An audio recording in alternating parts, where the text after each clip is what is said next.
Welcome, everyone, to the first of a series of webinars on the subject of PFAS. That's the necessary acronym for the tongue-twisting chemical name of per and polyfluoroalkyl substances. These webinars are sponsored by the League of Women Voters.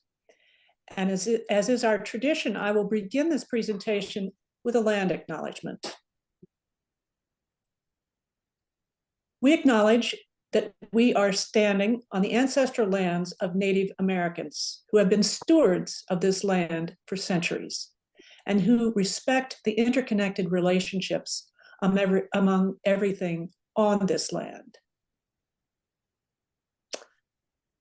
And I must editorialize a bit to say that it seems to me the more recently dominant inhabitants of this land have deviated a bit from that stewardship, as we will discuss. A stark example is the contamination of our surface water, groundwater, and drinking water with virtually indestructible toxins called PFAS. The PFAS story began in the late 1930s when Dr. Roy J. Plunkett, a chemist working for the DuPont Chemical Company, was experimenting with gases related to refrigerants. After checking the frozen compressed sample of tetrafluoroethylene, he and his associates made an unexpected discovery. The sample had polymerized, linked into chains spontaneously to form a white, waxy solid, polytetrafluoroethylene.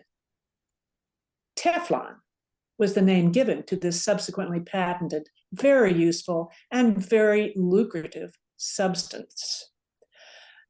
At first, it seemed that Teflon was so expensive it would never find a market.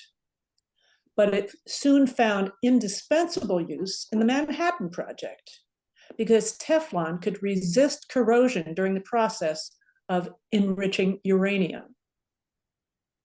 A related chemical was developed as a result of a disastrous chain reaction of explosions and fire that occurred on the deck of the USS Forrestal during the Vietnam War in 1967. As a result of that disaster, and John McCain was one of the pilots on the flight deck that day, the Navy asked for something effective to fight fires involving jet fuel, which is kerosene. The 3M company responded by producing aqueous film-forming foam, AFFF. The key ingredient in 3M's product was the PFAS PFOA. Indeed, the serendipitous discovery of Teflon led to thousands of variations that have found many uses beyond those two examples. These variations make up the family of man-made organic polymer chemicals, the per and polyfluoroalkyl substances, collectively known by the acronym PFAS. Unfortunately, there was a lack of foresight in development of PFAS chemicals. The chemists who created them did not sit down with biochemists and molecular biologists to carefully consider possible unintended consequences. Big mistake. Apparently, no one recalled the lessons of Rachel Carson's Silent Spring. We didn't learn from the story of the insecticide DDT, which was another seemingly marvelous man-made product. But wouldn't you know, after decades of flooding military, industrial, and consumer markets with a myriad of PFAS chemicals, evidence of adverse effects began to emerge. To our naive dismay and apparent surprise, we've discovered undesirable interactions between PFAS compounds and many vital functions of living things. Think DDT. In any event, we've allowed the accumulation of PFAS chemicals in our bodies, our groundwater, our drinking water, our homes, and a vast array of material goods. What's more, we currently have no practical way to get rid of PFAS. They steadfastly resist breakdown. We can filter them out of our drinking water and stash the filtrate. We can quit using products that contain PFAS. But we are currently left with the fact that PFAS chemicals are practically indestructible and linger just about everywhere. Hence their name, forever chemicals. Folks, we've got a doozy of a problem. Let's face it. and our speakers tonight will begin to help us do so. The first speaker is Dr. Beth Neary. It's my pleasure to introduce her. She is the co-president of the Wisconsin Environmental Health Network. She's currently also a clinical adjunct assistant professor of pediatrics in the UW-Madison School of Medicine and Public Health, where she teaches environmental health to medical students and pediatric residents. She's also a member of the Council on Environmental Health of the American Academy of Pediatrics. After practicing primary care pediatrics for nearly 20 years, Dr. Neary has devoted her time to educating students, clinicians, community members, and legislators about the health impact of environmental exposures, with her special focus on children. She has testified numerous times to the Wisconsin legislature on bills related to lead, PFAS, and polyaromatic hydrocarbons. Specific to the PFAS issue, Dr. Neary served as a community liaison to the National Academy of Science, Engineering, and Medicine in developing new recommendations for clinicians on PFAS. She participates in statewide PFAS coalitions and environmental groups and works with community advocates. She's appeared on the PBS Here Now program, and she discusses PFAS, lead, and other environmental toxins. So, Beth, you're on. Well, thank you for that invitation, and it's my honor to present tonight to your group, who I hold in the highest esteem. So let's get started, and first tell me if you can hear me okay, and then I'm going to put myself in presenter mode and see if this works. So tell me that you can see everything first. And I'm trying to share my screen. Can you see anything yet? Not yet. Not yet. Okay, share screen.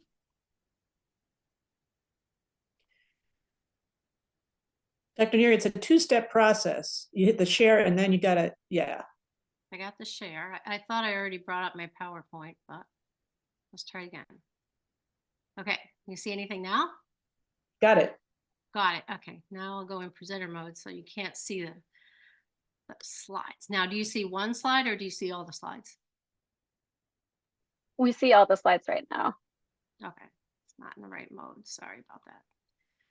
Okay, let's see. You see all the slides or you see a big one? We see all the slides, but one's bigger than the others. Yeah, it's supposed to just show the whole thing because I really want you to see the whole. Let me just work with this for a second and get the right. Try this. How about? You got it. That. Okay, great. That's the hardest part of speaking for me. Okay, let's see. And then you don't see the faces, do you?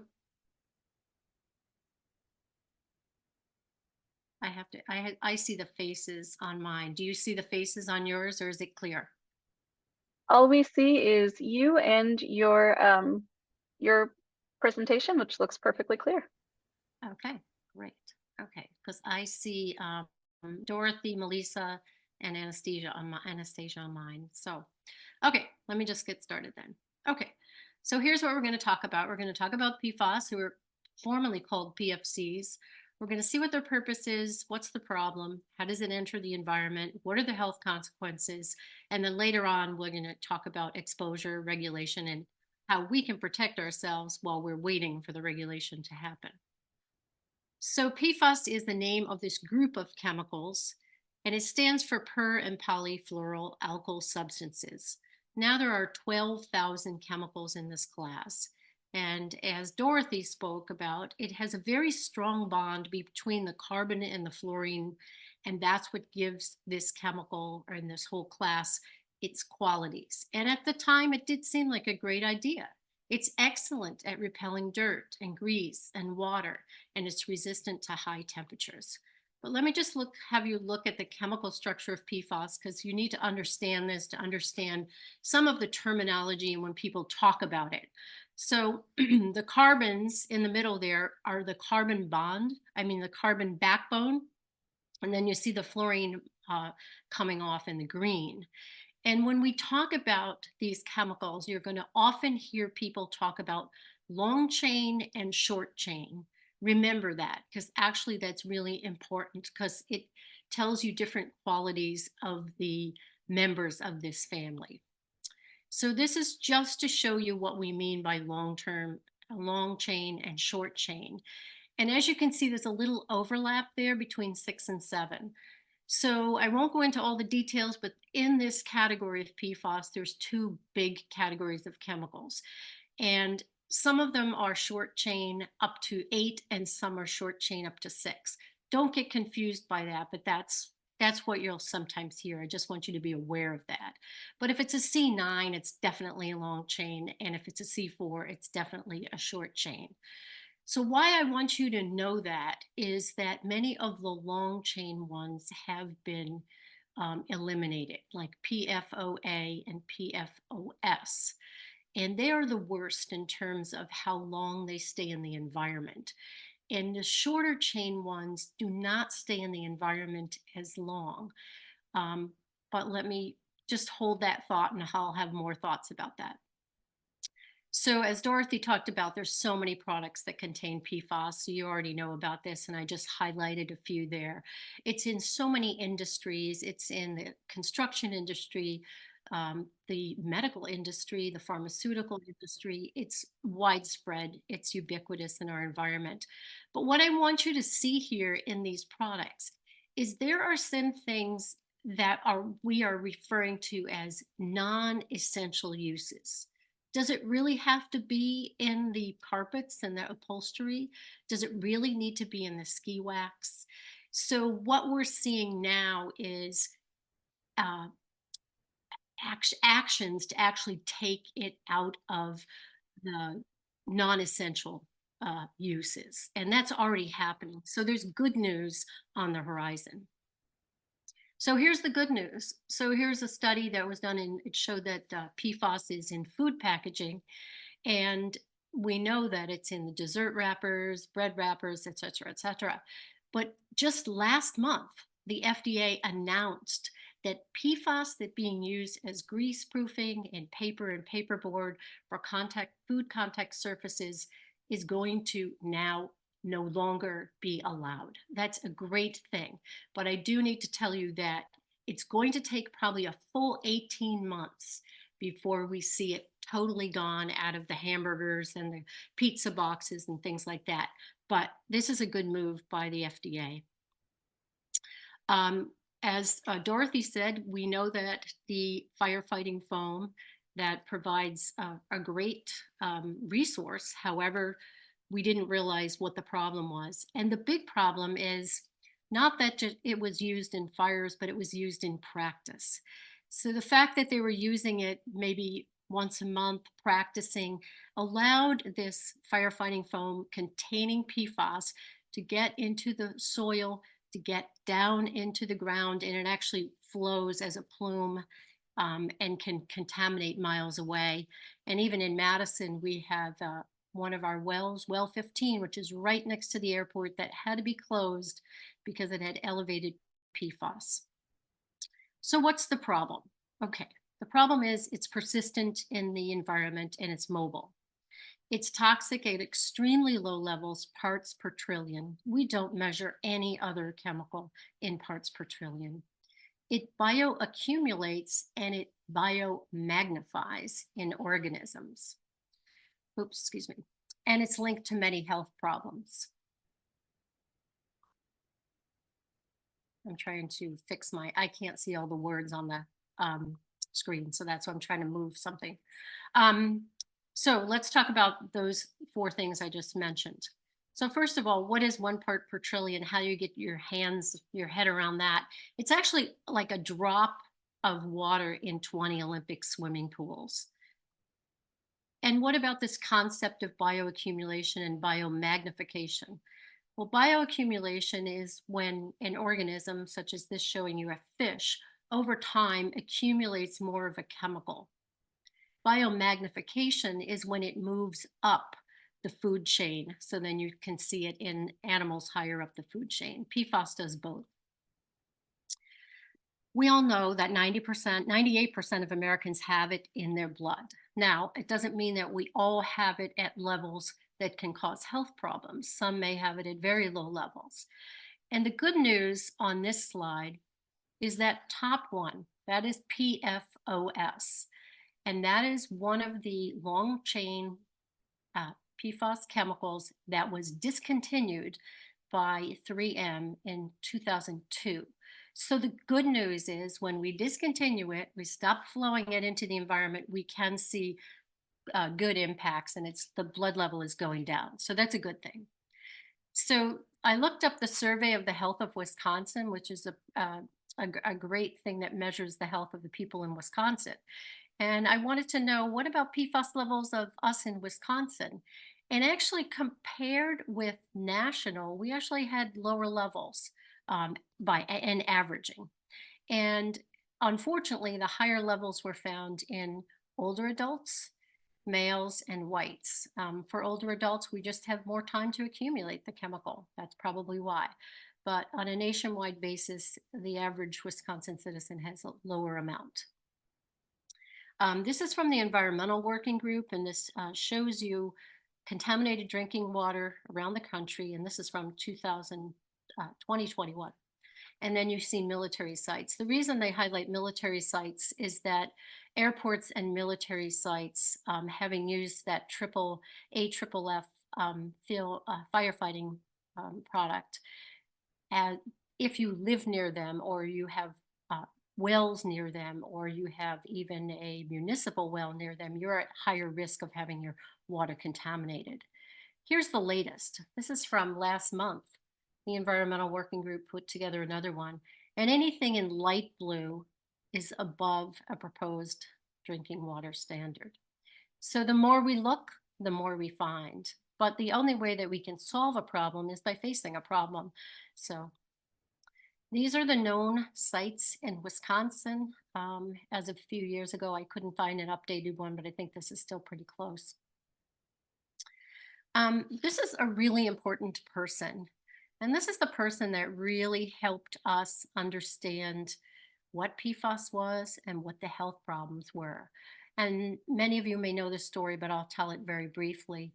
There was a farmer in West Virginia who was concerned because many of his cattle were dying. And what he noticed is they had these unusual tumors.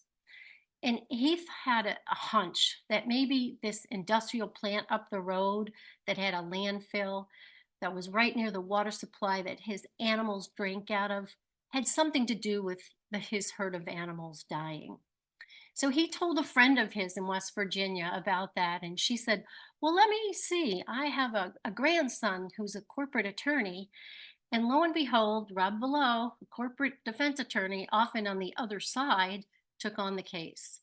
And the good news is, in discovery, when he was working the case, he got a hold of internal memos that DuPont had.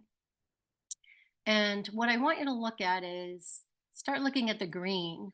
So they knew as early as 1978 that PFOA was showing some adverse effects in monkeys. In 1980, they found it in the serum of their workers. And what's not on here, but I'll tell you, is they had pregnant women that were working the line. And these women actually had a higher incidence of birth defects in their babies. They pulled them off that line and moved them to another part of the business. So they had early information that this was a harmful chemical. You can see in 1987, they had a study that showed it caused cancer in rats. Yet they did not share any of this information with any regulatory bodies, with any journalists, with the public in general. They hid it. And it wasn't until he did this case that he found out all of this information. As a result of that lawsuit, and they actually had a settlement, but I'd say it was more of a win than a settlement. As part of the settlement, DuPont had to fund a study, and this is the best prospective epidemiologic study in humans that we still have to this day, because we could not subject humans to this and then watch what diseases they got over time. So 69,030 people in this town in West Virginia signed up for this study. It was amazing. And they didn't necessarily work at the plant, but they did have contaminated water secondary to the DuPont plant being near them. And they followed these individuals for 8 years. And this is what they found. Higher levels of kidney, testicular cancer, ulcerative colitis, thyroid disease, high cholesterol, and pregnancy-induced hypertension. This is what lab studies in animals were finding very similar effects. And if you haven't seen the movie Dark Waters, I highly recommend that you see it. The other story about this case in West Virginia is called The Devil We Know, and that's more of a documentary. But this is really a good movie to watch if you haven't seen it. So as you can see, in 2002, there wasn't much study going on in PFAS in human health, but look at the explosion now over the years. So we are learning more and more about the impact of PFAS on human health. And what we know is it's a multi-system toxicant. And what I mean by that is, as opposed to something like dioxin actually only went to one specific receptor in the human body. PFAS, depending on which chemical it is, can actually go to different receptors. So one PFAS may have more of an impact on the thyroid gland, another one on the liver. So it's complicated. However, we do know that as a class, it does have harmful effects on the human body. This is from the National Academy of Sciences consensus study that was published then in 2020. And it's you can actually get it if you want. It's about this thick. But here's the bottom line. This is one of the things that came out of it. Sufficient evidence for, and what I mean by sufficient evidence is they reviewed the full body of literature. It was a panel of scientists that looked at this and said, where's the strongest evidence? And so the strongest evidence were for those first 4 that I list there: elevated cholesterol, kidney cancer, similar to what they saw for PFAS. But they also noted decreased infant and fetal growth, decreased antibody response in both adults and children. Let me just focus on that for a second. The studies there looked at the response to vaccines in children for DTaP and for measles. And what they found was the children who had higher levels of PFAS in their blood did not respond with the same antibody response as children with lower levels. What that means in the long run is, if I were to vaccinate kids in the clinic today and they had high PFAS levels in their blood, which I might not even know, they may not be protected from those diseases that I just vaccinated them for. That's very disturbing to me as a pediatrician.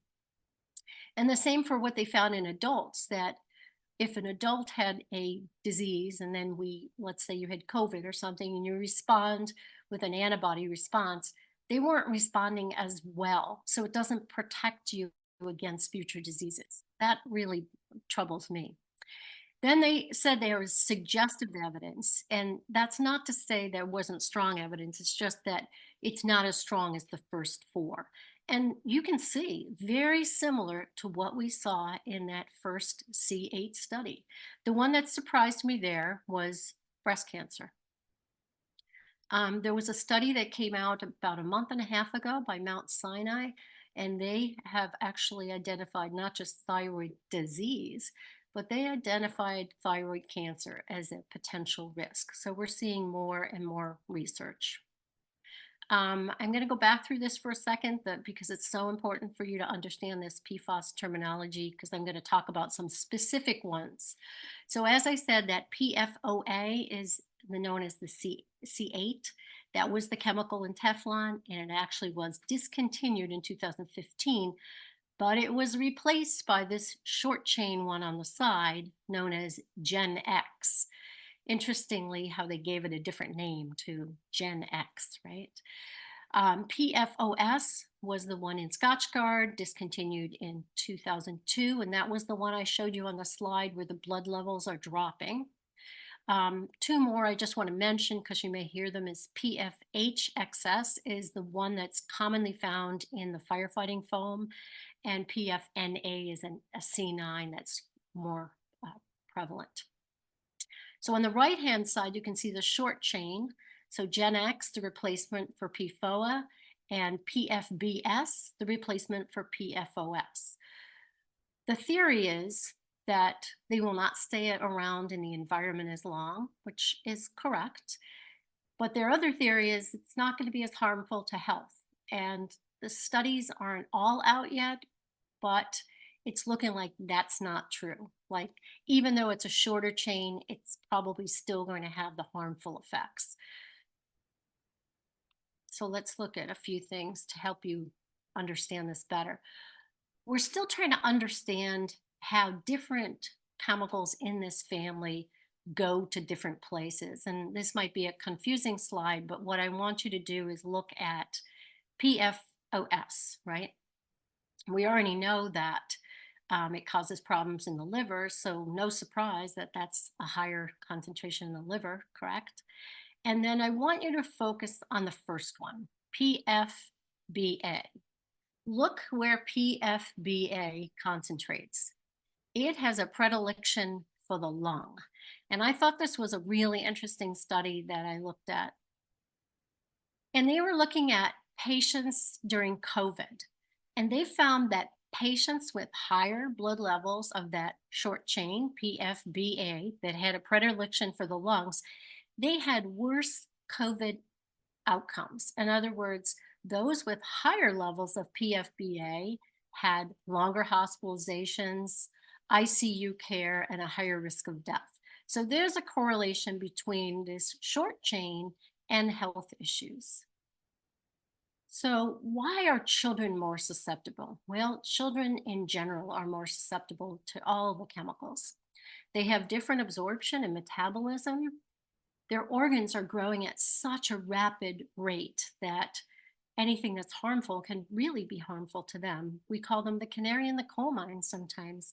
And when you look at children, if they were to drink water, for example, that was contaminated with PFAS, because they drink more water in proportion to their body weight, they would have a greater hit than we would have as adults.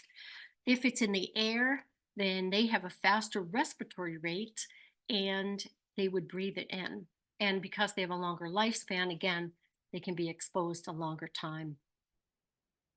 So what does put you at greater risk of PFAS?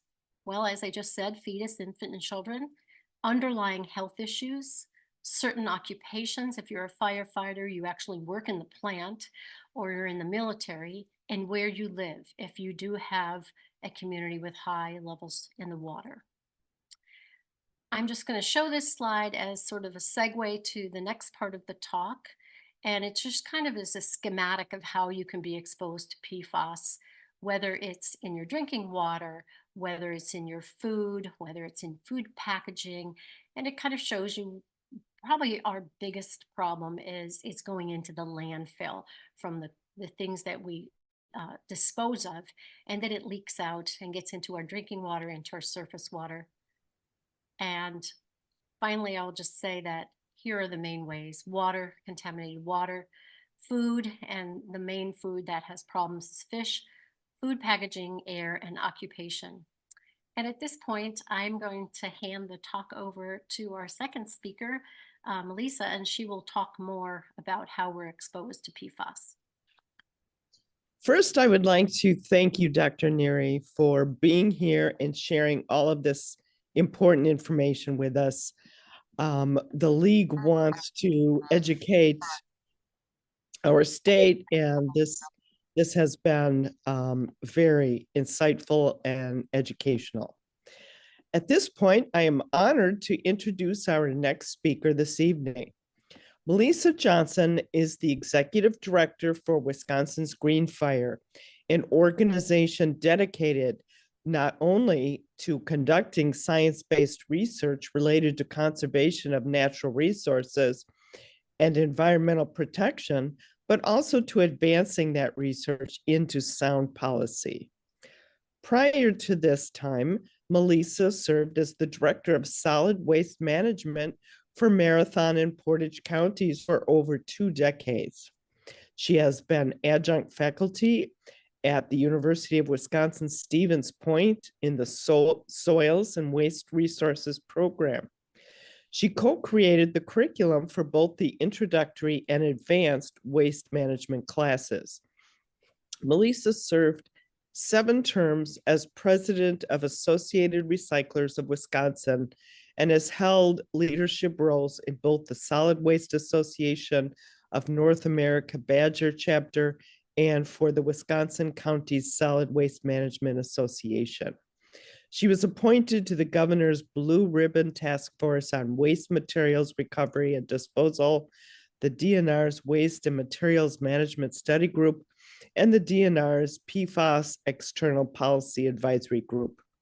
As a member of Wisconsin Green Fire's Science Council and Contaminants of Emerging Concern Working Group, she co-authored 2 informational papers on PFAS and speaks around the state on the topic. Please join me in welcoming Melissa Johnson to the forum this evening. Thank you very much, and good evening, everyone. I hope you've all had a wonderful day. March in Wisconsin and at 70 degrees in most places. I hope you all got a chance to get out and see it. I am going to probably struggle in the same way that I'm going to try to hang on a minute. I'm going to do the same struggles as Beth did. We all do it. It is the worst part of speaking on Zoom or doing presentations on Zoom. So share screen and we'll share and hit it. All right, a couple of things. So PFAS, honestly, in 2017, if you had asked me, if you had come up to me and said, Lisa, what do you think about PFAS? I would have gone, what? I had no idea what the term meant. And then the summer of 2000, or it was the spring of 2018, and I got a letter from an attorney representing the facility to which we had sent the leachate. That's all the liquid collected in our landfill. And we collect it and we send it out for wastewater treatment. Modern landfills actually don't leach into the groundwater, nor do they have surface water runoff. They actually collect all of the liquids within and send that liquid out for wastewater treatment. So please be aware that modern Subtitle D landfills do not contaminate the groundwater with PFAS or anything else. But anyway, I had no place to send wastewater or leachate. And I started to get involved. I'm like, what the heck is this stuff? And because I needed to find a place to send the leachate, and that year our costs increased by $1 million, which was not fun. And I started learning about PFAS. And as I learned about it, I realized that we have a love-hate relationship with darn things. And it's in our lives. As Dorothy in her introduction, which was beautifully done, Dorothy, it's just, it's like around us. It's like this coat that we can't take off. So I just want to clarify too, are PFAS toxic or are they hazardous? So based on technical verbiage out of code, they are not. They are technically not hazardous substances. They are technically not toxic substances. They are not, they haven't been defined in any code as a hazardous material or a hazardous substance or a hazardous constituent. We are still waiting for EPA to do, we were supposed to hear by January on PFOA and PFOS falling under the CERCLA. So that's the Superfund law. We were waiting to hear about whether they would list PFOA and PFOS under CERCLA. That hasn't happened. We also have heard that they may list it under TSCA, so that's the Toxic Substance Control Act.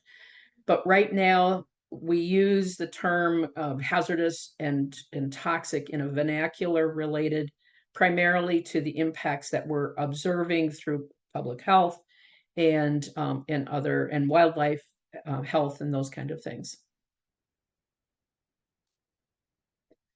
And a little bit of fun for the evening. I didn't have the fancy picture of the researcher who found it, but Dorothy handled this. The madness started a long, long time ago, and we all propped up and said, wow, thank you. This is fabulous. You made my life so much better. Thank you, Mr. and Mrs. researchers. Several months ago, actually it was in the fall, and I was listening to NPR. You frequently start those conversations. I heard on NPR and they were talking about how leaves have a natural sort of surfactant, a natural mechanism to keep grease and water away. And I'm not even going to attempt to pronounce that word, but nature does a really good job of doing the things necessary to protect, right? And the leaves need to be able to shed the water off. They need to be able to hold moisture when they need to, but also shed it off when they need to shed it off. And I found it fascinating. So I started doing some Googling and found, indeed, nature has a perfect mechanism for waterproofing and for shedding the materials that we don't want. Instead, humans think, my geology professor, Dr. Kathy Helgeland at UW-Manitowoc, I absolutely loved her. She said, humans think they're smarter than nature. They are not. And so humans started putting together all of these different chemicals and said, yay, we are smarter than nature. We've produced something that is better than that substance that the leaves have that repel the water. And now we've got this tree full of all of these compounds. And as Beth indicated, they bioaccumulate, and unfortunately for some people with large exposures, not everybody's exposed at the same rate, with large exposures have greater risk of health issues. My schematic is a little bit different, and you will notice this actually initiated with the Department of Environmental, whatever it is in Michigan, I'm trying to remember. We changed it up in the solid waste industry because, again, when I first started getting involved with PFAS, landfills were being blamed for all of the contamination. That is not true. You send us all this stuff. And I'm still speaking as if I'm a solid waste professional. Once you're a garbage girl, you're always a garbage girl. So our consumerism doesn't stop just because a Teflon pan may have a substance that could be harmful to us. We continue to do our consumerism. When we're done with it, we send it to landfills. Landfills were being blamed for groundwater contamination, surface water contamination, household every type of contamination. So I stomped my size 5s enough times and said, hey, wait a minute. Let's make sure we have this full loop.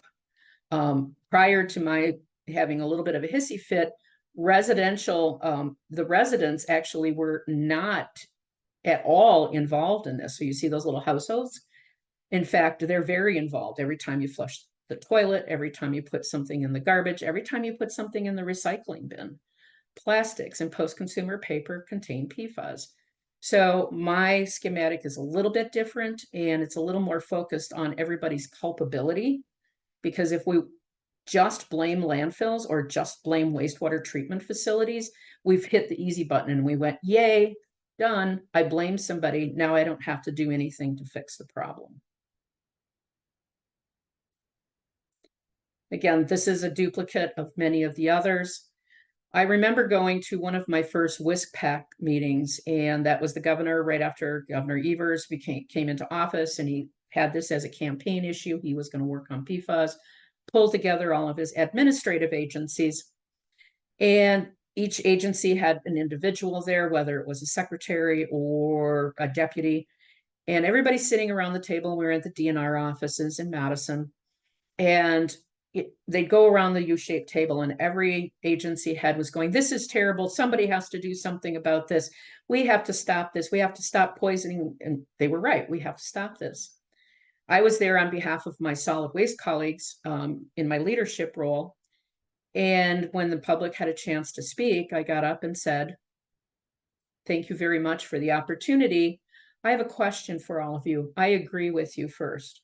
You are right. This is a problem. What do we do?" And then I said, "How many of you are wearing all-day makeup?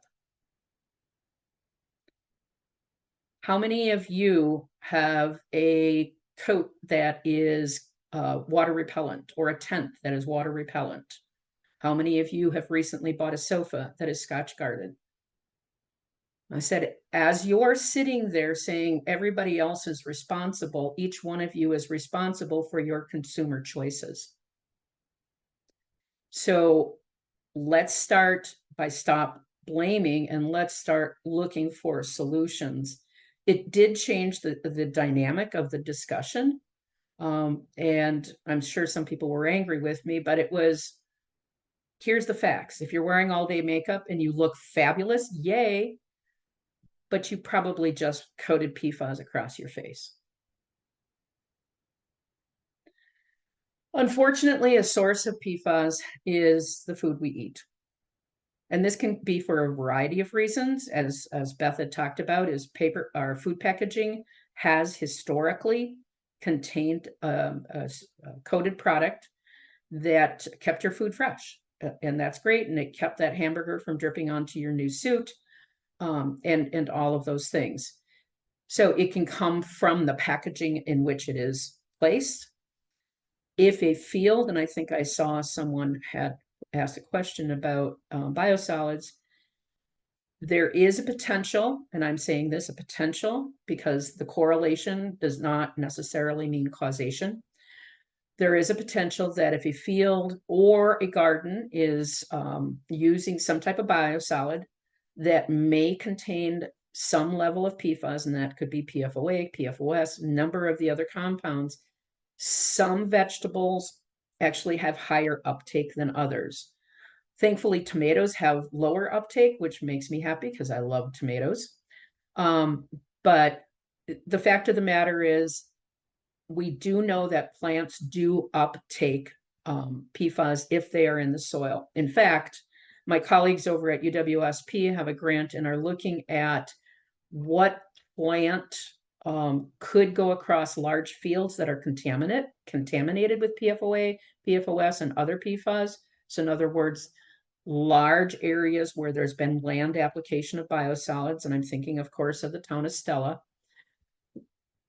Instead of saying these are all Superfund sites, can we possibly remediate these sites by growing certain crops, not for eating, but rather for remediation methodology? And they're looking at hemp and alfalfa, I believe, both of which have some indication that they have good uptake quality.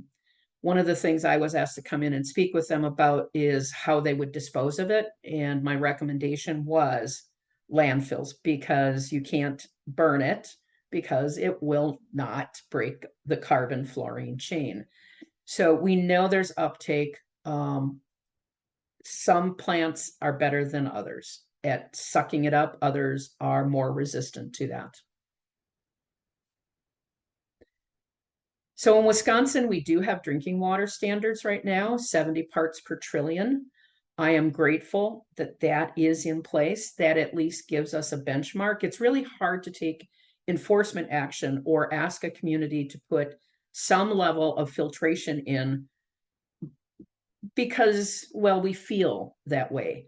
The science pointed us to the 70 parts per trillion, and it is now used, at least in Wisconsin, as a mechanism to start the process for communities to implement PFOA,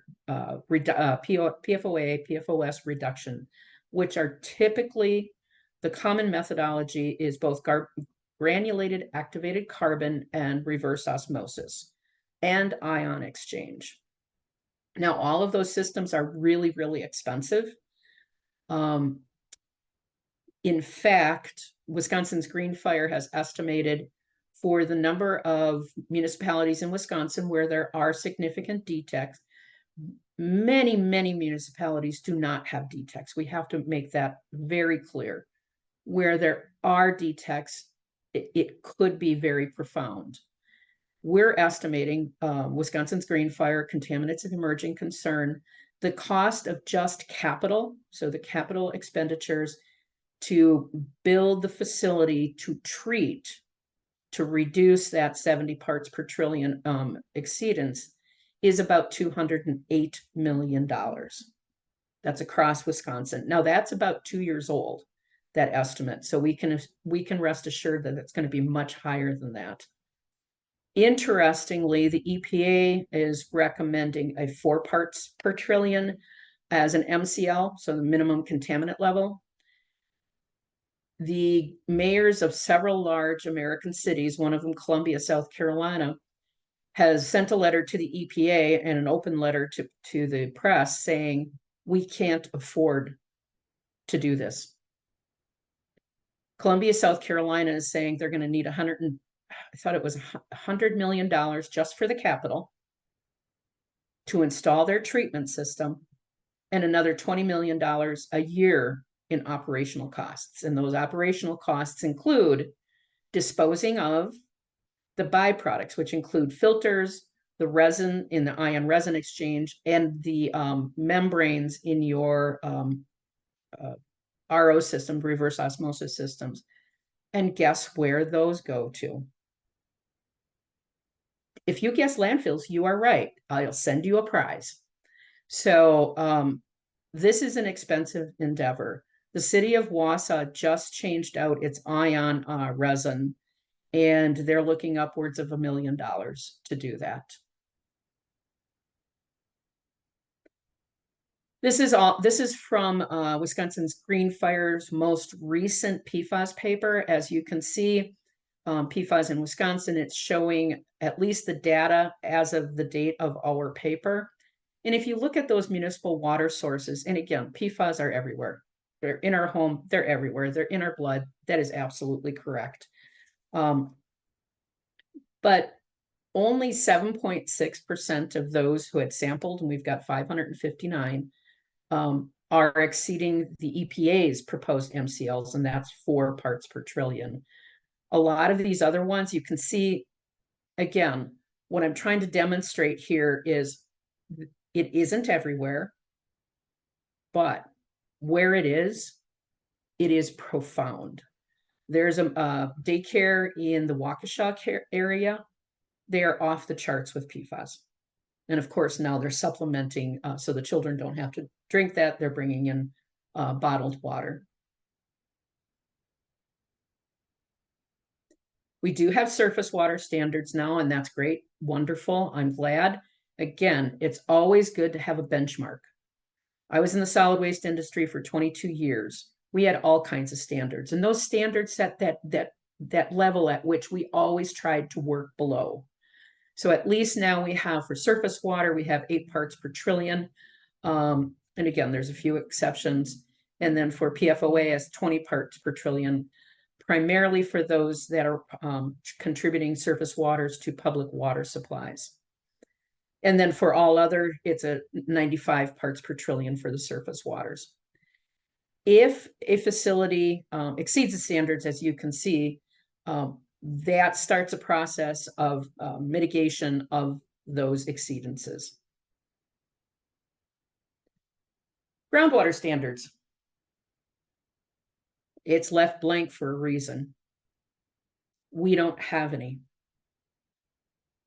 1.5 to 1.75 million people in the state of Wisconsin have their own potable wells. They get their water from groundwater. Nearly 2 million people in this great state, we have no groundwater standards to even set a benchmark to try and protect them.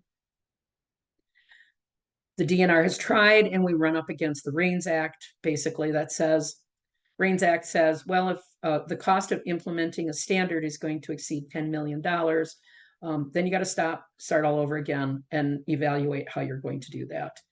So despite the struggles, despite DNR's efforts, despite the advocacy by Wisconsin's Green Fire, Clean Wisconsin River Alliance, so many others, we still have no groundwater standards. Cleanup and remedial action standards also left blank. If you have a brownfield site and you wish to develop it, and I've been involved in many of them, we have a huge number of standards to which we have to clean up those sites. We clean up for cadmium, chromium, lead, volatile organic compounds, a host of things that have to be cleaned up to the standards or below. We have nothing right now for PFAS. So if you have a site and you're going to try and clean it up, there's nothing to guide you on what we do with PFAS. And here's the other thing.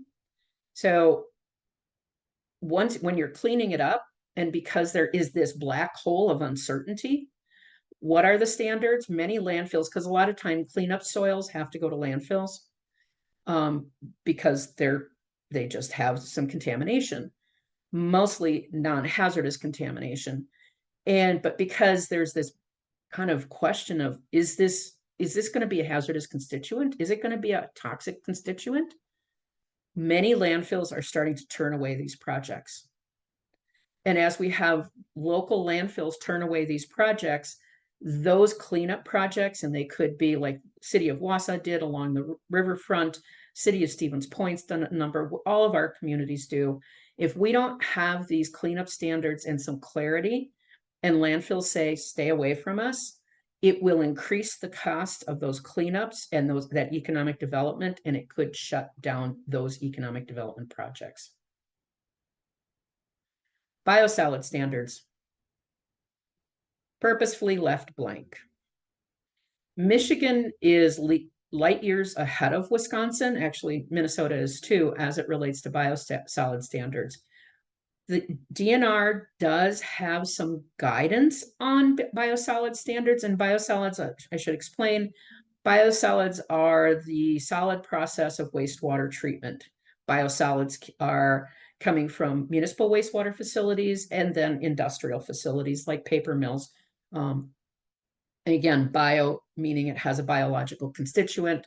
Paper mills, of course, have lignin and other biologics in their process. Biosolids right now are land applied. There is nothing, no one's breaking the law currently by land applying biosolids. However, the town of Stella is serving as a framework of helping us understand that maybe we need to better understand that. Now, disclaimer here. We do not know for certain that biosolid application on fields in the town of Stella from the paper mill caused the amount of groundwater contamination that exists in the town of Stella. Right now, there is a correlation, and I'll say it again, correlation does not mean causation. However, that correlation, what is happening because we don't have standards by which we can actually evaluate industrially impacted biosolids. Again, DNR is developing guidance on this, which should help. However, farmers are starting to panic. And they're saying, you know what? We don't know. And that uncertainty will stick to commercial fertilizers. Keep your biosolids. That doesn't mean the biosolids go away. Wastewater treatment, you keep flushing your toilet. Paper mills are still producing paper and toilet paper. There's still going to be biosolids. Guess where unwanted biosolids go? Once again, if you guessed landfills, you are correct. here's the kicker. Many landfills are also uncertain and some have already indicated they will not take PFAS impacted biosolids, even if it's a small amount. And then there's some other geotechnical issues with landfill stability. If you have too many biosolids, you can actually create slumps and slides, which can kill people, which is not a very good thing to have happen. What do we do? When I was in the solid waste and recycling industry, we would get phone calls all the time. My staff would, what do I do with paper egg cartons? I have some old dynamite. What do I do with it? We never ever told people we don't have an answer for you. We always tried to give them one thing to help them out. In the case of the dynamite, which was a real thing, we had called the bomb squad and we had it was a very big event, but we took care of it. I don't want to leave you without a few tools to actually do something to help yourself.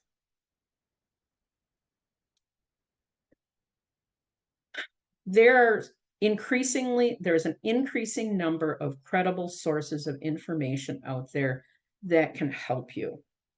If you are a fisher or a deer hunter, the Wisconsin's DNR website on PFAS advisory is really a good resource. Even if you have a fish advisory in a certain area, it doesn't mean you don't go fishing. You may choose to catch and release. Or you may choose to go to another waterway if you really want fish for dinner.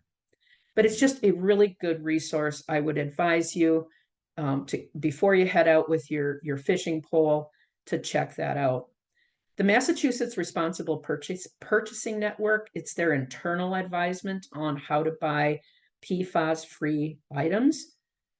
Darn good research, just a really, really good resource. The Biodegradable Product Institute, BPI, is kind of the gold standard. They certify materials as being biodegradable, compostable, and PFAS free. PFAS free for BPI means 50 parts per million organic fluorine. So basically the carbon and the fluorine have released from one another. So BPI has a really good list. When I was a couple of years ago, I did an event for the Marathon County Solid Waste Department, and for Marathon County, we fed 300 plus people on food that would have been otherwise sent to a landfill. We worked with a wonderful caterer and we sourced all of our food that way. But we wanted to also make it a zero waste event. In order to make it a zero waste event, and we didn't have 300 plates, we wanted to have biodegradable, fluorine-free plates and dinnerware. It took forever. We did find it. All of our food scraps, all of our plates and dinnerware went to a local composter. We had them certified by BPI. So if you're doing events over the summer and you want to have disposable or compostable materials, BPI is a good source. The Environmental Working Group Deep Skin Database is also a very good source for personal care products. Again, it's a little bit flawed because so many companies want to say, we have this, this, and this, and then the other thing we have is protected by, all of our secrets, proprietary secrets. So it's really hard sometimes to determine if a lot of personal care products will contain it. Sometimes it'll be hidden in little words, but this database can help you.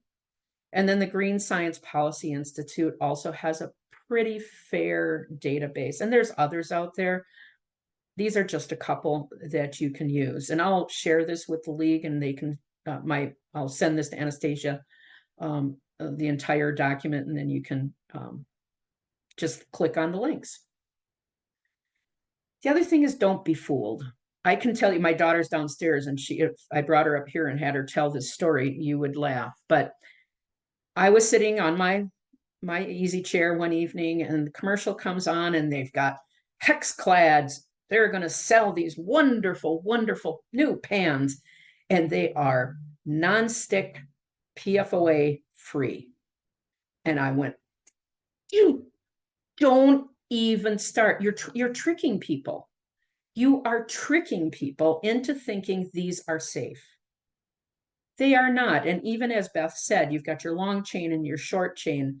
Gen X, which is the safe, PFAS, is now a contaminant of emerging concern in Michigan.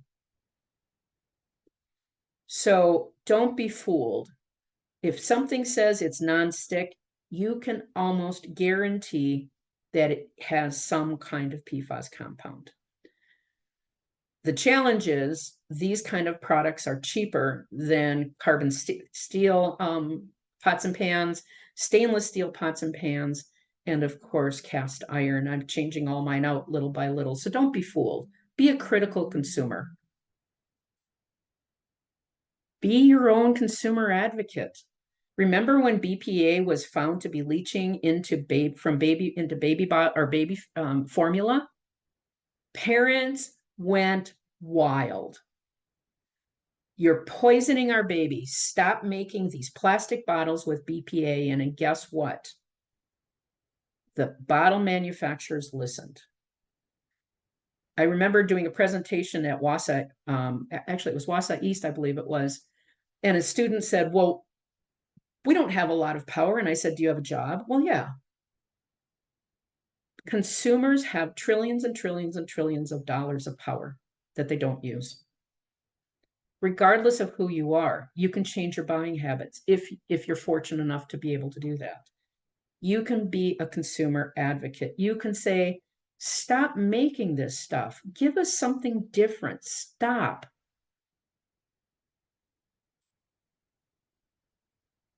PFAS do make our lives easier. We love that. And part of, again, up until 2017, I didn't realize it. So I am assuming that many, many, many others don't. So my job in everything I've ever done as an advocate, as an educator, is to help people understand. We know this makes your life easier, and it's probably less expensive to buy those cheap pots and pans. But we want you to know what your choices are doing, because PFAS are making our lives less safe. And I wouldn't be doing my job if I didn't talk about green fire. I'm going to give a good plug in, it won't be long. I like to say, as Elder Leopold says, think like a mountain. We like to think like a mountain in my organization, because when we do that, we can see the entire system and we look at how we can best make decisions for today and for tomorrow. Again, we are about the science. We're about how we can advance the best policies to make the future better, so we're not damaging our grandchildren, our great-grandchildren, and future generations. And some information on how you can get a hold of us. And then I'm going to stop chatting. Thank you.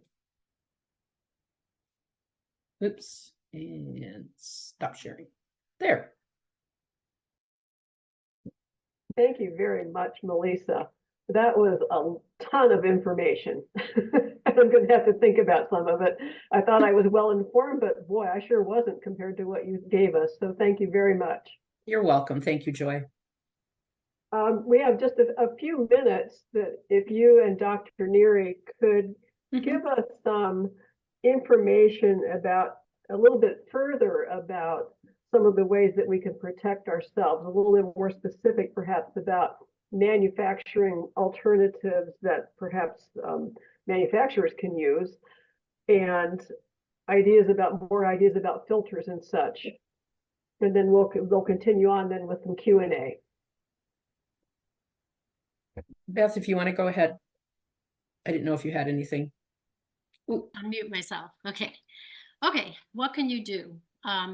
Some of the things that Lisa already said. First of all, you should know the PFAS level in your drinking water.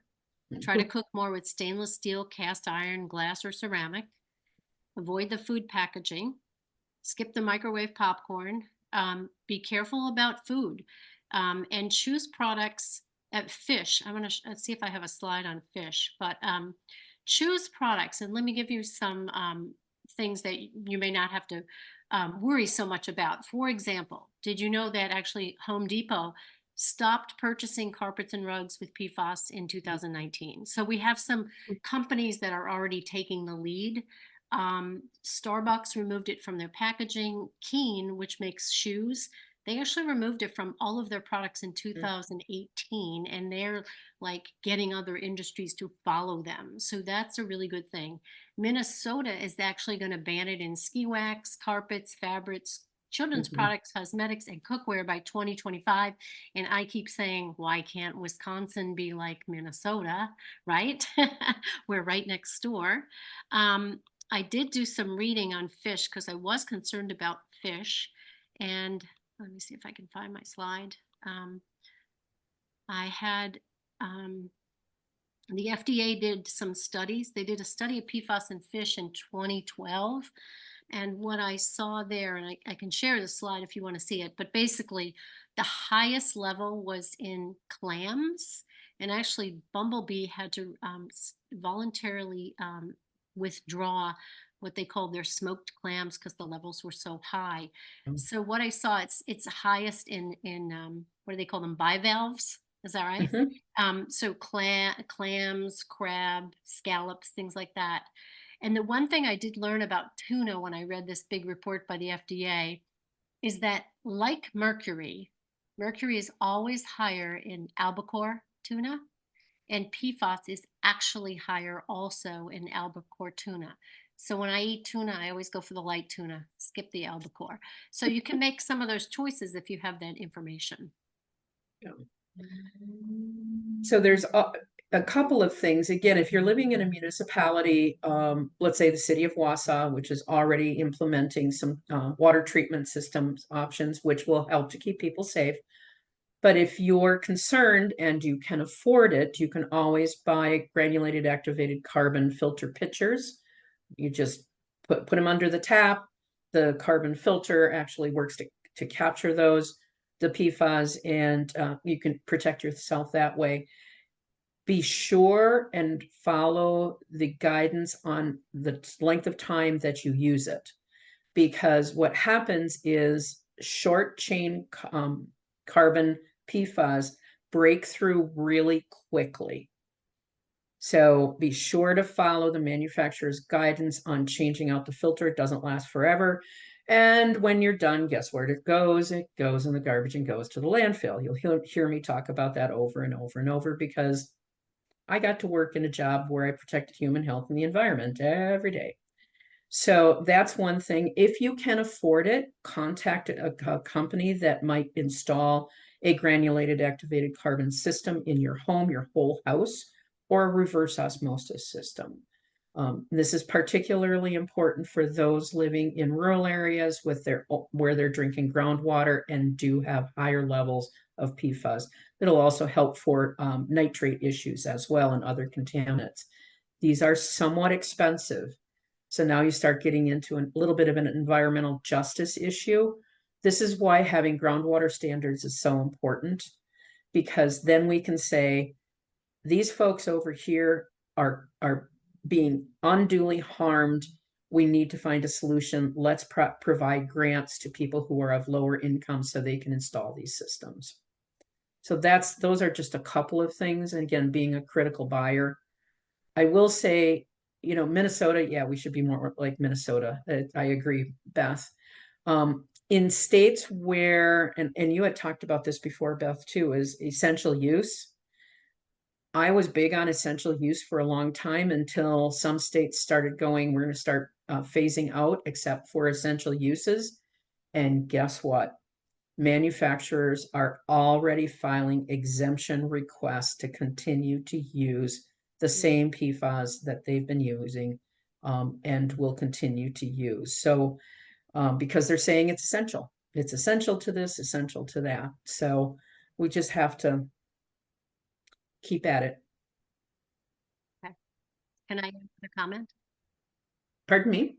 Can I add another comment? Absolutely. Okay. Actually, Duke did a really good study on filters, and they did say reverse osmosis was the best, or two-stage filters. Be careful though, you really have to read the carbon filters, and it has Yep. to say it takes out PFAS. Make sure you Yep. look at that. The other question is people have asked me about bottled water. Do you know that the FDA has no regulations for PFAS Yep. in bottled water? Johns Hopkins just did a study a few years ago of PFAS in bottled water. And what they found was water treated via reverse osmosis actually contained the least PFAS. And distilled water cannot be assumed to be PFAS free. So if you're going to the store and you're going for bottled water, look for the words reverse osmosis. Another way they phrase that sometimes is purified water, but look for the word reverse osmosis and that will have the lowest level. Great, thank you very much. I think now we have a little bit of time for Q&A, and I know that Anastasia is going to take over on that. But thank you very much, both of you. Awesome. Thank you both. Yes, you've shared such great information. We've got a few questions in chat. A few people were interested to learn more about whether PFAS are absorbed through the skin. Someone asked if the fabric on their old furniture and their old clothing get into the air or penetrate their skin to a dangerous degree. I'm gonna let the doctor answer that one. I can take that question, yeah. From what I've seen, their absorption through the skin does not appear to be a major way that it enters the body. I can say there isn't all that much research on it. People who work in the industry would have more of that, but that's not something I worry about. I will say that I'm trying to remember the woman's name. She was with the Department of Health Services. This was at one of the WISPAC meetings. Sarah Yang, I think her name is. And she had presented on pathways, exposure pathways. She didn't mention anything about skin absorption. She did mention that dust in our homes was one of so inhalation of PFAS dust was one of the main pathways, particularly for younger children. Now, I don't know if that's changed, but that was maybe 2019 or so when she presented that. Very interesting. Okay, related to that, someone had asked about the effect of breast milk upon a baby's absorption rate. I'm not sure if that is a question about PFAS being transmitted through breast milk or if breast milk gives any sort of protections against PFAS absorption. Okay, I can tell you that PFAS is definitely found in breast milk. And somebody, I failed to mention, and I will mention, so how do we actually excrete the PFAS from our body? Like I said, it can stay in the body for a very, very long time. We usually excrete it through the kidney. Another way that the body eliminates it is through menstruation, when a woman has her period. And the third way that we actually eliminate it through from our body is through breast milk. So yes, it does pass through. We are not at the stage yet where we would say that we would recommend a mom not breastfeed at this point. So there's a lot of research on that area right now. Okay. I know Melissa had talked a little bit about biosolids being spread on agriculture and dairy and leafy greens, but maybe we could talk a little bit more about that. When we're going to the grocery store, how much should we be worried about PFAS in anything that doesn't have plastic on it? Someone else had asked about paper soup cartons that are prepackaged on supermarket shelves. I wish I had 100% answer for you. So those aseptic packaging that you're referring to, whether it's paper soup packages or paper milk, whatever the case is, that inner lining, my understanding again from folks in the manufacture of those Tetra Pak and others, that inner lining is a coated paper. They claim they do not use a PFAS compound. then there's a layer of foil, and then there's the outer packaging. So the contact paper, the claim is that they do not use a PFAS compound on that inner layer. That, again, that's self-reported. I'm just saying that.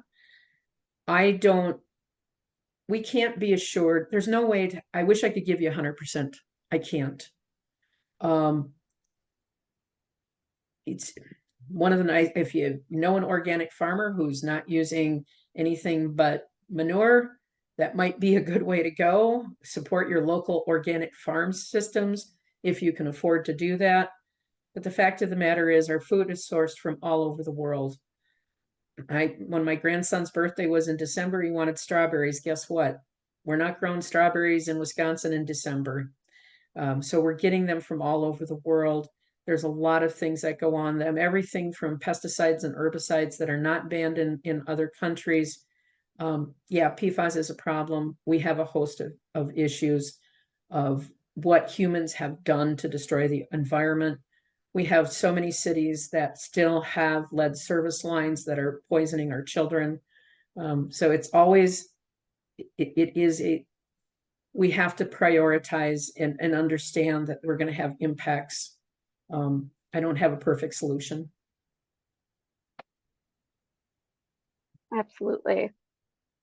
All right, keeping the focus on PFAS in the body, another participant asked, is there any way to clear a bit of these compounds out of our bodies, chelation or something else? No. Short answer. Short answer, nope. I wish I could. Fair. Is there any advantage to knowing the PFAS levels in our blood, particularly if we know PFAS is in our water? Yes. Okay, let me think. I have a slide. Let me look at what I have on my slide. So the National Academy of Science, Engineering, Medicine actually came out with recommendations for physicians in how to monitor for PFAS in their patients. And let me just see if I can find it. Okay, who should be screened? They recommended that if you work in the fluorochemical industry, if you're a firefighter, if you live in a community with contaminated drinking water, if you have eaten a lot of fish, if you've served in the military, that those individuals should be screened. And then they came out with actual specific guidelines. So if your blood level was less than 2 nanograms per milliliter, you should have no expected adverse health effects. If you were in the 2 to 20, there's a potential, and if you're above 20, then there's a higher risk. So if you were above 20, they recommended that physicians screen for dyslipidemia, i.e. cholesterol. Well, physicians were already doing that, so that's nothing new. But they also recommended for those individuals that had a level greater than 20 nanograms per milliliter that we do thyroid function tests at all well visits, your yearly visit. And for patients over the age of 45, assess more carefully for kidney cancer, including a urine analysis at all well checks. And then for patients over 15, assess for testicular cancer and ulcerative colitis, which we should be doing anyway. So no major recommendations except for the thyroid function tests if it was above 20. But those will change as we learn more. Great to know. In the same vein, do we know why or how PFAS has such a diverse range of effects inside the body? As I mentioned, comparing PFAS, which is a whole host of different chemicals, versus dioxin. Dioxin actually can just go to one specific receptor. PFAS can go to different receptors, different organs, as I showed you on that one slide. Depending on the specific chemical, it has a predilection for the lung versus the brain versus the kidney. So it just has a wide variety of target organs. Okay. We have a couple of questions about where PFAS is found, or the places where we typically find PFAS, and whether or not it's still there in the in today. So has AAA firefighting foam been replaced, or is that still being used? It is still being used. The federal government at certain airports still require the use, or at least the storage of AFFF. And I guess if I'm on an airplane getting ready to crash, I'm hoping to hell that they probably have it, because that's going to put out a fire pretty quickly. But that is still the guidance. AFFF is the target. Many other airports are phasing it out because there are other options for firefighting foam. I'll just add to that, it's banned in practice and training, which is good. I mean, they Right. don't use it. And the Department of Defense said they're actually going to stop using it in 2024. So we'll see. See if that happens. I don't believe that Madison uses it anymore. I don't think so. I think Milwaukee may, but again, complex chemical fires, Mhm. again, it gets to the essential use. Right, exactly. What are we trying to accomplish? Right. Yes, PFAS are dangerous and bad, but if a chemical fire threatens human health or human life, Absolutely. and property, Mhm. the option is to use it and minimize death and, Right. and injury. Okay, and now that we are using PVC pipes, are we making the problem worse? No, PVC is polyvinyl chloride. It's unrelated to, there's no fluorine compound involved with polyvinyl chloride. Okay, and now we've got a few questions about sort of the bigger picture of this. One person asked, are we getting closer to groundwater standards and standards for biosolids spread on farmland? Yeah, closer than we were a year ago. That's all relative, right? The guidance that the DNR has suggested is somewhat similar to what Michigan is doing. Again, it's guidance that will set some thresholds for industrially impacted PFAS, impacted biosolids. That at least could be a glimmer of hope to give an idea of when not to land apply biosolids. In order to make that stick, we need standards. We need regulatory framework. And I saw there was one question about why Minnesota has it and Wisconsin doesn't. And politics does play a role here. Wisconsin's Green Fire several years ago put out a paper. It was called Opportunities Now. Trying to remember the name of it. Imbalance of power. And in Wisconsin, we have, of course, the administrative agencies. We've got the legislature, and then we have the executive, who is the governor. The governor is supposed to be the chief officer over administrative agencies writing the rules. In Wisconsin, we have a very unique situation where the legislature says, wait a minute, you're not going to write rules unless we're part of the process. They're policymakers, and I'm a kind of a purist when it comes to, civics 101, the three branches of government.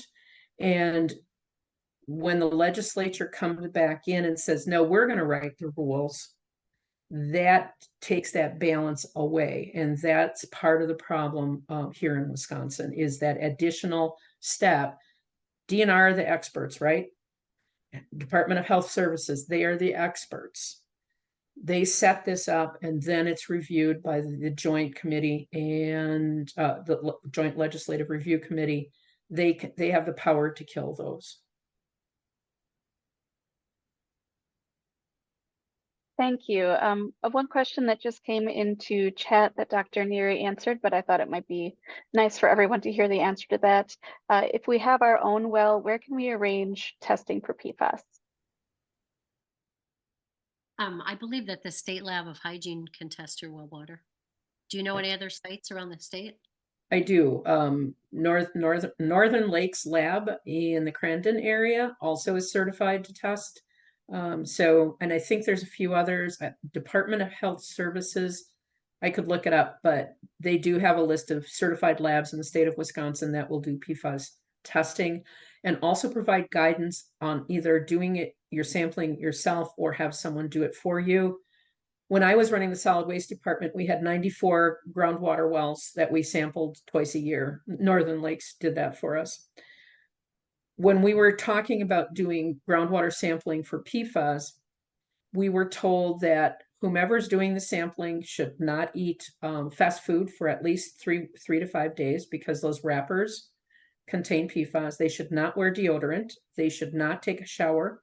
They should not use body gel, or they should not use lotions.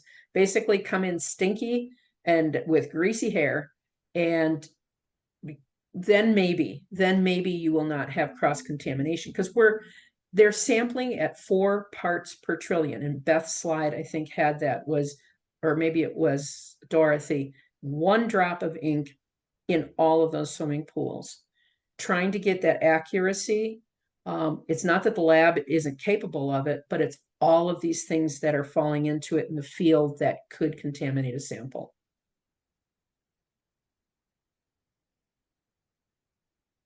Okay, back to PFAS in the body. We had a few questions about testing for PFAS in the blood. Is it something that we should be asking physicians for? Is it a part of a regular panel blood test? If you have any of the conditions that are correlated with elevated PFAS, is that something we should be asking for? I think if anybody fits into any of those categories, firefighters absolutely should be tested. If you're in an affected community, for example, if you're across Wisconsin, or at French Island, up in the Green Bay, well, I think they're on bottled water now anyway. If there's a high risk that you could have a high level, yeah, I think you should request that. Now, I will also tell you that many physicians don't know much about it.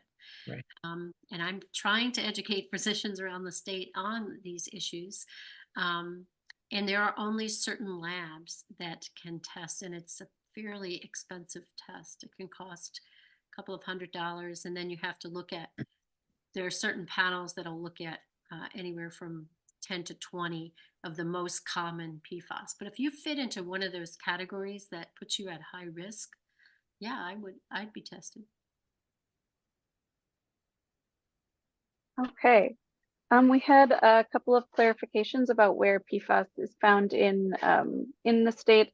Someone had asked about, Melissa, you had a slide that contained an image of a ceramic nonstick pan, if those pans contain PFAS, and also oil drilling in a few states uses PFAS. Is that occurring in Wisconsin?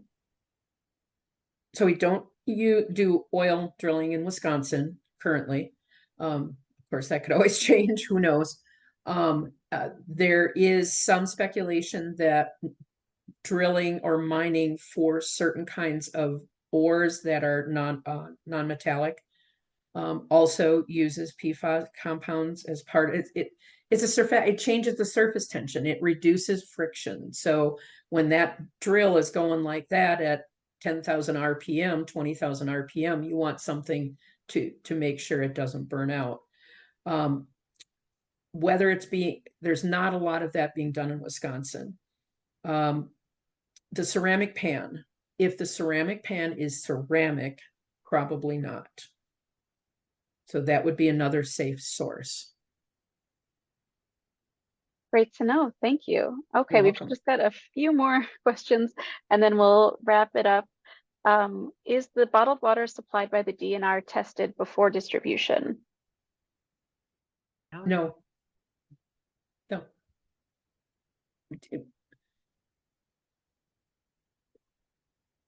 Yeah. For the person who wanted to know about PFAS levels, like in Lake Michigan, I saw some good websites on the Environmental Working Group had some good data.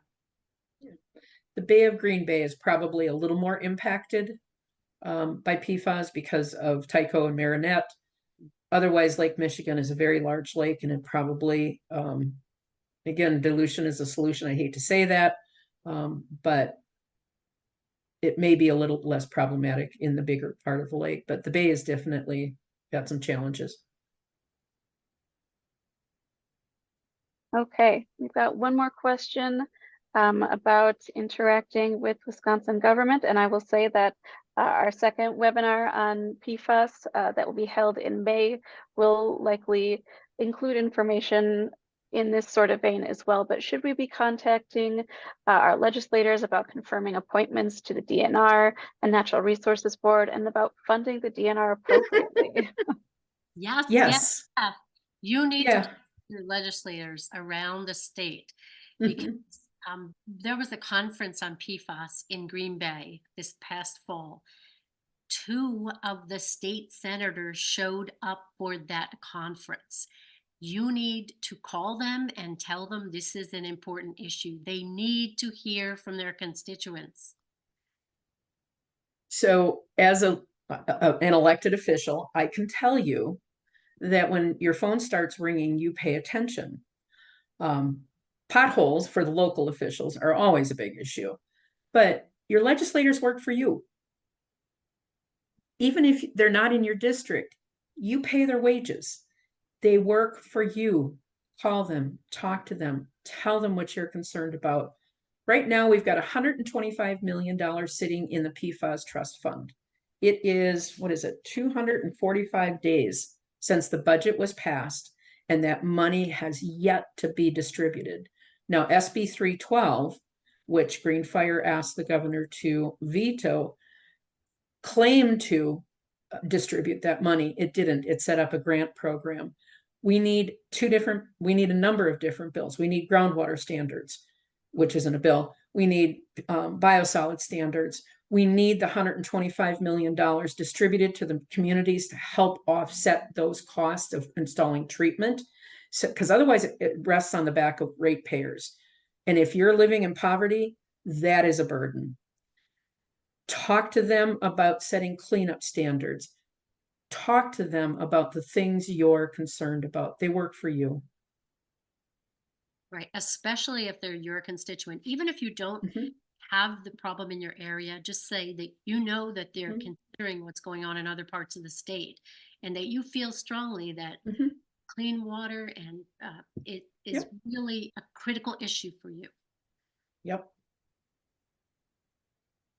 There's no message we at the League loved more than making democracy work.